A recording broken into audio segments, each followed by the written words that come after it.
Dans le cadre de la célébration de la Journée mondiale de l'accident vasculaire cérébral, dit AVC, commémorée le 29 octobre de chaque année, le service de neurologie du Centre hospitalier et universitaire de Brazzaville, CHU, a organisé une série d'activités en vue de lutter contre cette pathologie qui constitue un problème de santé publique dans le monde en général et au Congo en particulier. Parmi ces activités figurent la campagne de dépistage de l'hypertension artérielle et du diabète, principaux facteurs des AVC. Cette campagne, menée les 26 et 27 du mois en cours à l'esplanade du CHU, vise à prévenir la population de cette maladie. Cette campagne pour éduquer les Congolais et faire connaître une pathologie qui est endémique pratiquement dans notre pays.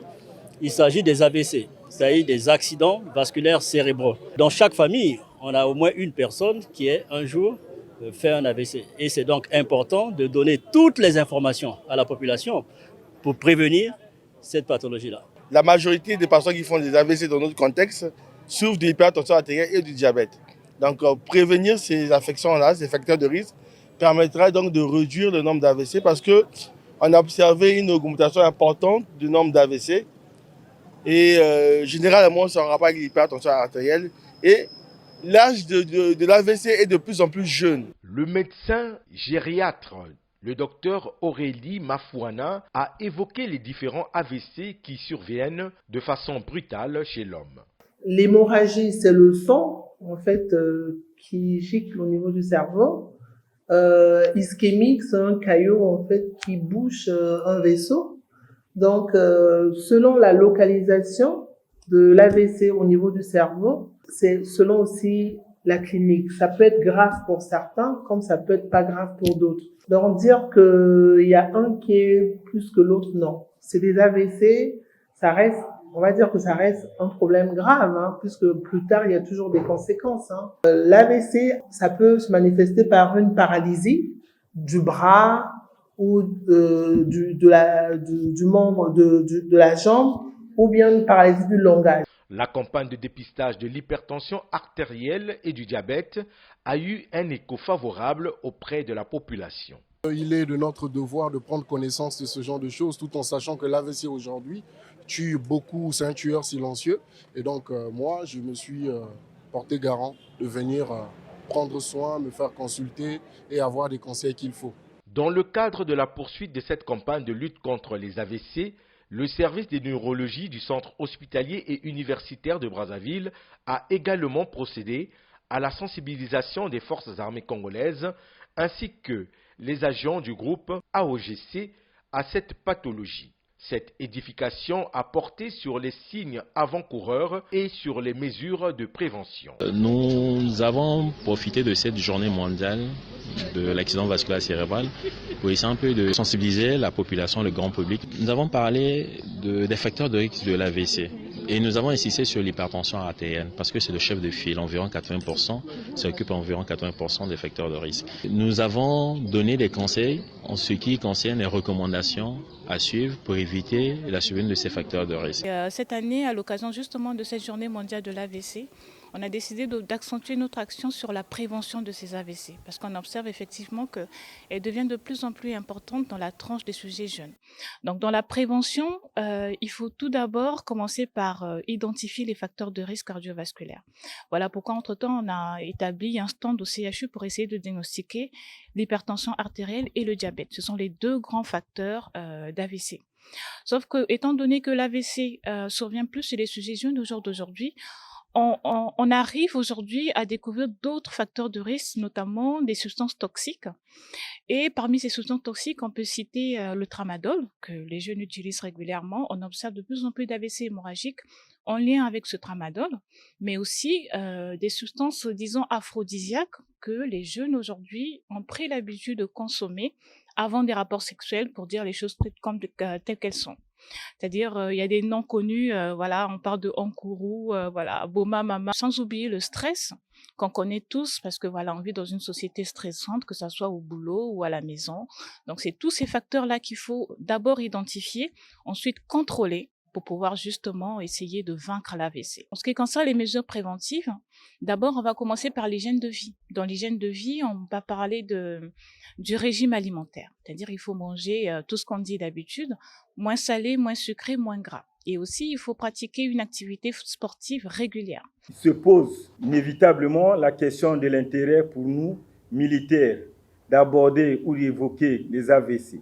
Les AVC, comme vous le savez, tuent beaucoup de gens à travers le monde, à défaut de leur laisser des séquelles irréversibles favorisant un handicap.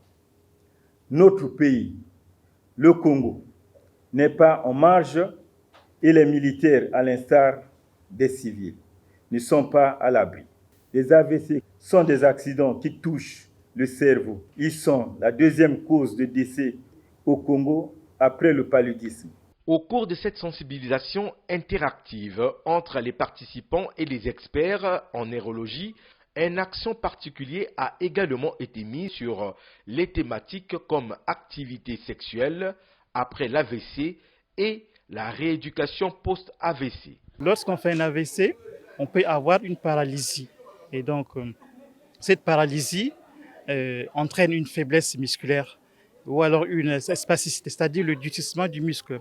Lorsque vous avez eu un durcissement du muscle, le mouvement devient difficile et douloureux. Donc, lorsque vous essayez d'effectuer un mouvement, vous sentez de la douleur.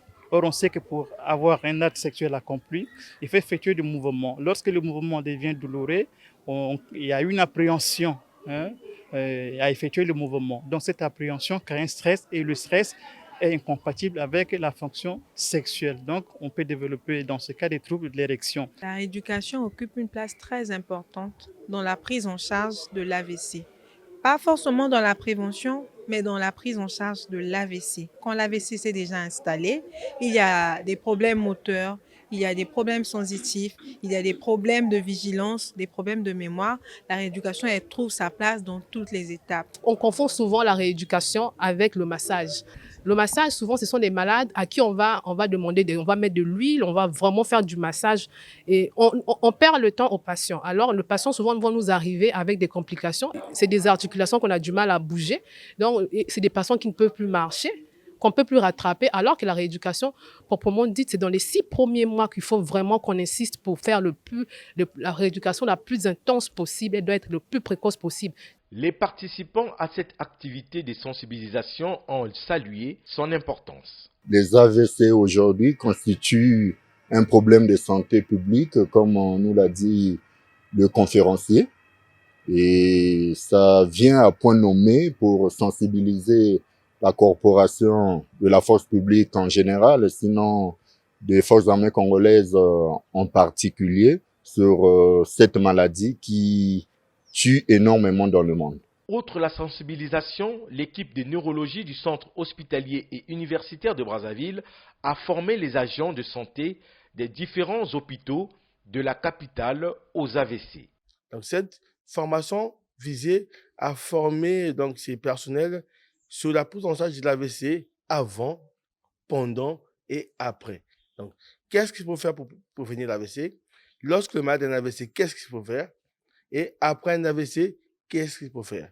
Avant, c'est la prévention primaire, donc l'hypertension artérielle, le diabète, arrêt de fumer, la gestion de sa consommation d'alcool, la gestion de son stress. Pendant, c'est lorsque le malade a déjà fait un AVC, qu'est-ce qu'il faut faire? Ça, c'est les médecins qui prennent en charge et les infirmiers dans le service par le soin de nursing, la mobilisation pour éviter les complications de l'AVC. Et après, c'est pour la récupération de l'AVC. Ça, c'est la récupération de l'AVC, cette partie a été donc dédiée aux kinésithérapeutes. L'un des participants de cette formation du personnel de santé à la prise en charge des victimes des AVC a loué la nécessité de cet échange. Après cette formation, nous avons espéré que ça va apporter un plus, surtout dans la prise en charge. Et avec du fait que la maladie devient un peu récurrente et tout, les accidents sont devenus de façon inattendue. Donc, le personnel de notre hôpital sera en mesure et être capable de prendre en charge. Le chef de service adjoint de neurologie du CHU-B a fait un plaidoyer auprès du gouvernement en vue de l'obtention de certains outils de travail nécessaires pour la bonne prise en charge des AVC. Il nous manque certaines thérapeutiques efficaces pour sauver des patients. D'accord? Dans certaines maladies neurologiques, on a besoin de ce qu'on appelle des immunoglobulines intraveineuses et on a besoin des échanges plasmatiques. Mais ces thérapeutiques ne sont pas disponibles chez nous. D'accord? Les immunoglobulines intraveineuses, il faut les commander d'Europe, ça coûte très cher. Mais la plasmaphéreuse également, c'est un appareil qui fonctionne comme une sorte de dialyse, mais qui ne coûte pas assez cher, qu'on peut avoir chez nous. Bon. Et donc, on fait un plaidoyer auprès des autorités si il est possible d'acquérir au moins cet appareil d'électrophorèse, comment on appelle ça, d'échange plasmatique, donc pour essayer de plasmaphéreuse pour prendre en charge certaines maladies qui ne peuvent pas être prises en charge par d'autres médicaments que ceux-là. La série d'activités entreprises par le service de neurologie du CHU-B a été une réussite au regard de son intérêt. Dans le même contexte, des activités similaires ont été organisées à Pointe-Noire en vue de prévenir les citoyens des AVC.